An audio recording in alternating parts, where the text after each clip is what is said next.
What is public relations? Every association, every textbook, every agency, and probably every practitioner would tell you something different. Not to mention our publics, many of which have a decidedly negative view of public relations. Their definitions would undoubtedly include deception and spin. Well, the Public Relations and Communications Association is taking a stab at a new definition, which we'll discuss in this short midweek episode of For Immediate Release. Another fine podcast from the FIR Podcast Network. This is For Immediate Release, the podcast for communicators.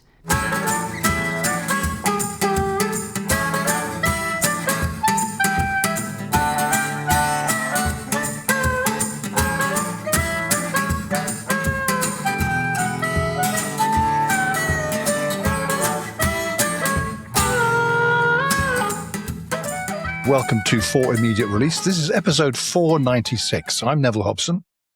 And I'm Shel Holtz. And Neville, how would you define public relations? Well, the very short way I would define it, this is a very old definition. I seem to remember it from CIPR before it was called CIPR, but it is the custodianship, the stewardship of the relationships between a brand or a company and its publics. That's how I define it. I like it. PRCA defines it as a strategic communication process that builds mutually beneficial relations between organizations and their publics. I could have said that, but I just wanted to give you the quick version. Yeah, well, that works. But now we have the Public Relations and Communications Association, the PRCA, proposing a definition that positions public relations as a senior strategic management discipline focused on reputation, trust, legitimacy, and long-term value. In this framing, PR exists to help organizations and individuals navigate complexity, reduce uncertainty, manage risk, and build durable relationships with the people and institutions that affect their ability to operate and succeed. It emphasizes two-way engagement, board-level counsel, data and insight, crisis preparedness, and societal impact, and it explicitly extends PR's remit into shaping the information ecosystem in an AI-driven world. Now, that's a summary of the definition. That definition itself consumes 2.5 pages of text. It's available as a PDF and open to comment by PRCA members, according to the organization's CEO, Sarah Waddington. In a LinkedIn post, she said the draft definition draws on academic research and a thematic analysis of recent sector commentary following her Radio 4 Today debate with Sir Martin Sorrell, which we talked about here a couple of weeks ago. Now, a 2.5-page definition, that's a lot, and it's kind of the point. The definition is designed for the environment in which many senior practitioners find themselves right now. The language of foresight, volatility, legitimacy, and uncertainty, that's not an accident. It's meant to reflect how closely public relations work is increasingly tied to leadership decision-making. Now, in that sense, this definition does something a lot of us have argued for over the years. It situates PR at the strategic heart of the organization rather than treating it as a delivery function. It also aligns with a broader international view that PR is fundamentally about relationships and long-term organizational health, not about outputs like press releases or media placements. As you might expect, there have been reactions. Philippe Boremans, a former president of the International Public Relations Association and an upcoming guest, I might add, on FIR interviews, he shared on LinkedIn that the definition reads less like a definition and more like a manifesto, ambitious, comprehensive, maybe trying to do too much. Historically, the definitions that have endured tend to revolve around a single unifying idea.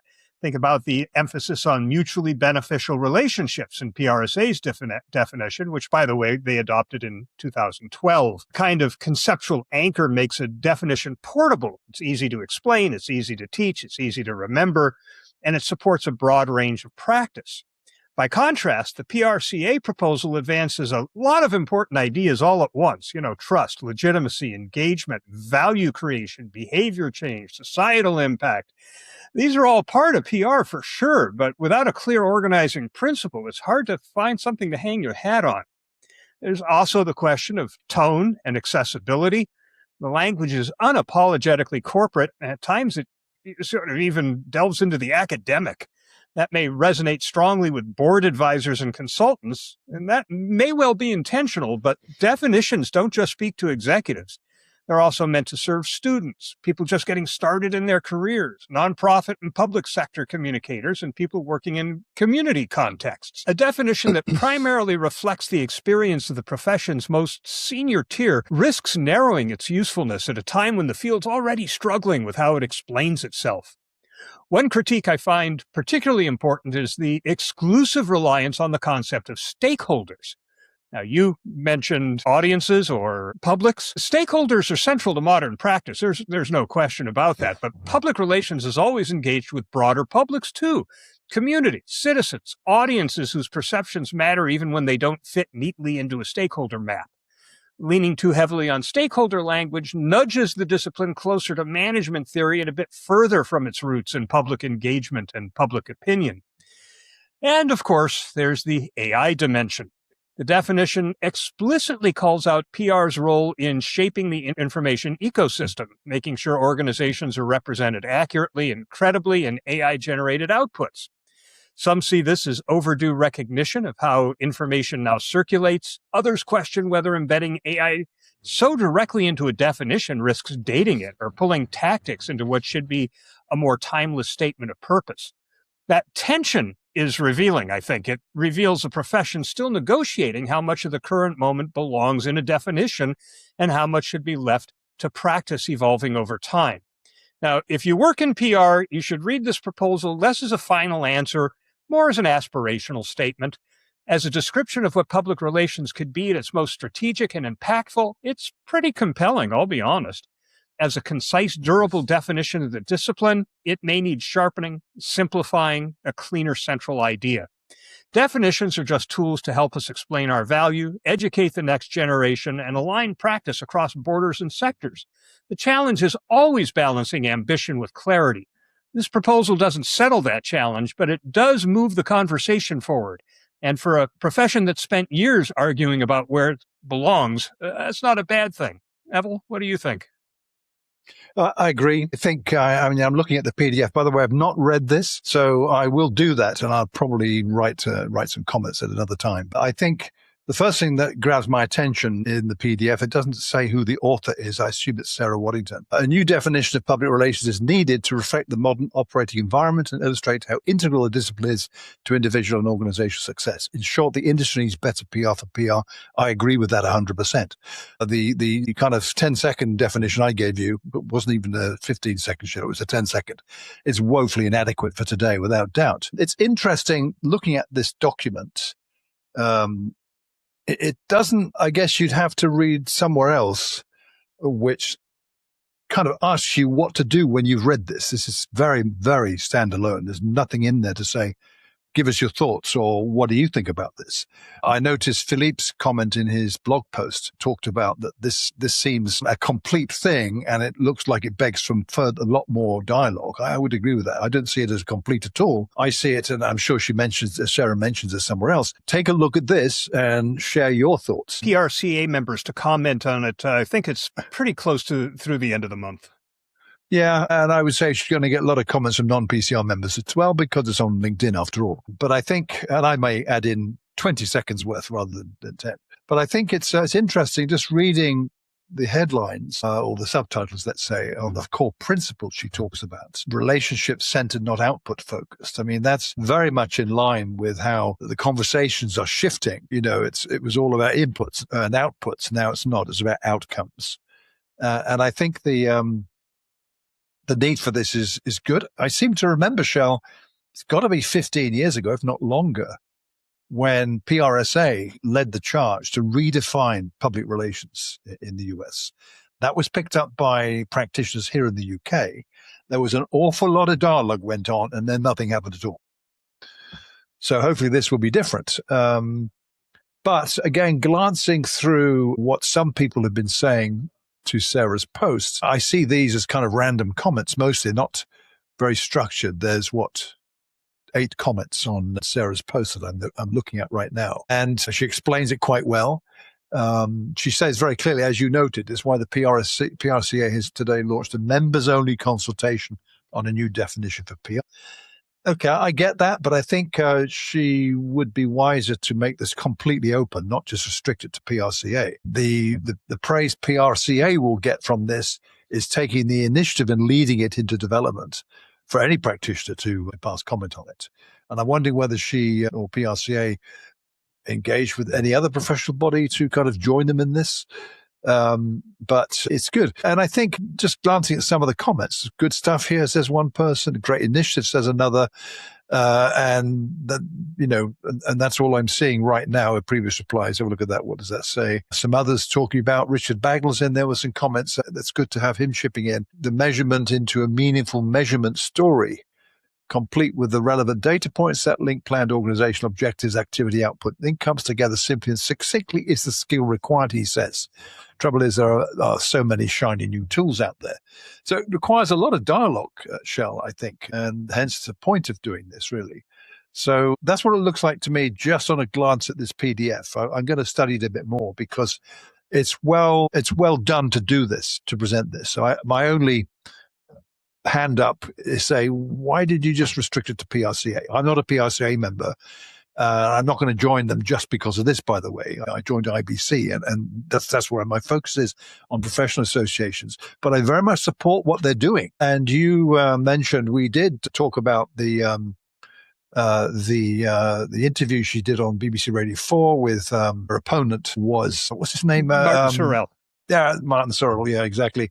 Who things all went quiet after that. I've not seen much, but I think the point was quite clear that he was talking utter rubbish, basically. So it's good to have these discussions, and I think that let's see where this goes, really. Yeah, I think certainly nothing but praise for initiating the conversation around this. I agree. A broader conversation in the public relations community is probably warranted. Yeah. I also think 2.5 pages is really not a definition. I agree. It is more like a manifesto. I mean, imagine a 2.5 page definition of a word in a dictionary. You've never seen anything like that. I remember 2 initiatives by the Global Alliance for Public Relations and Communications. One is about 10 or 12 years old, the Melbourne Mandate, and it talked about putting public relations and communications at the center of the organization. And then there was more recently, I think it was called the Venice Accords, and it was the public relations position on artificial intelligence. And I think that's where those kinds of things belong. It's beyond the definition and gets more toward purpose statements and that type of thing. I'm not sure it belongs in a definition, but I certainly think that this 2.5 page document as a spark for conversation that might lead to a more modern, a more appropriate definition of public relations in the current environment, it's a good move. I'm glad to see them undertaking this. Yeah. Yeah. So it's literally a couple of days since this was published. So it's way too soon yet to make any comment on what other people are saying until there's more comments on what other people think. So maybe in a week, there might be some more on that. But we do need a new definition. I agree with that. I think Philippe is sounding more signs of caution than I think is necessary, but I understand where he's coming from in that regard. It's interesting. I didn't see this as like a manifesto at all. I just saw it as a very brief definition, incomplete, actually. So I certainly wouldn't call it a manifesto. That kind of doesn't, it kind of gives it a description that isn't really correct. This actually would have benefited from having something to intro it, saying, this is a first draft, we're seeking your feedback, or whatever it might be. And maybe some people will come up with some alternative suggestions to this. I think I might. Yeah. When I think of a definition, I think I want it to be something that everybody can remember. And if somebody asks, what is PRSA's definition? What is IABC's definition? You can say it. You might not get every word right, but you'll have the concept down and you'll be 90% there with the actual wording. No one's going to memorize 2.5 pages of a definition. So, this almost sounds like the outline of a textbook on public relations. Yeah. I mean, just as a quick aside, I just went onto the CIPR website and they have a very short definition. They define public relations like this: the planned and sustained effort to establish and maintain goodwill and mutual understanding between an organization and its publics. Now, frankly, I'm pretty sure that's been around for decades. That's not a criticism, by the way, but that's been around a long time. And thinking about what this says, it kind of adds to my feeling that in light of what Sarah's published, that we do need a more effective definition of public relations. And I think that's at least very brief, but is it enough? I mean, I think to get like the 15-second soundbite definition, as long as you've got the detail in a credible form that's accessible. So PRCA coming up with the definition isn't going to work if it's only PRCA using the definition. This needs to be absolutely open. Anyone in PR needs to be singing from the same hymn sheet, I think. Sure. And I don't know whether PRCA is a member of the Global Alliance. And for those who aren't familiar with the Global Alliance, it's an association of public relations and communications associations. So IEBC is a member of the Global Alliance. I think PRSA has long been a member of the Global Alliance. CIPR too, yeah. Yeah, that would probably be the place to adopt a definition so that all of the member associations embrace a consistent and common definition. The other thing I'd like to see in a definition is the notion of professional public relations as opposed to anybody who hangs a shingle out there, which is why I'm increasingly supportive of certification as a way to signal the fact that you are a professional communicator and not just somebody who, everybody can communicate, so I can too. So that's the rocky road no one wants to go down. That's a fact. I do. As a member of the Totally. As a member of the Global Communication Certification Council, I certainly want to go down that path.